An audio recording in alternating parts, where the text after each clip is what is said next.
Weet julle wat sien ek baie? Mense wat, hulle gee op. Hulle het net besluit, weet jy, ek settle nou maar vir hierdie lewe.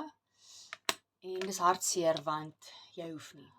Om vas te sit in 'n roetine wat jou leeg laat voel, is absoluut soul crushing. Ek weet.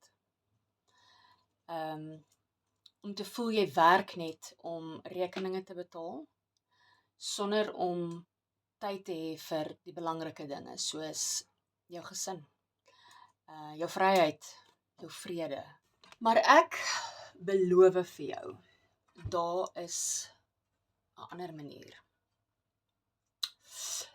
Ek het my eie aanlyn besigheid begin, net met my foon, bietjie tyd, en 'n program van die Digital Growth Community af. En nou werk ek vir myself op my eie tyd. As jy reg is om iets te bou wat jou weer gaan laat asemhaal, dan moet jy hierdie sien as jou teken. Los vir my die woord ja, of WhatsApp my nommer is net hier onder, langs my naam. En hou op wag vir een dag. En vat nou, vandag, die eerste stap.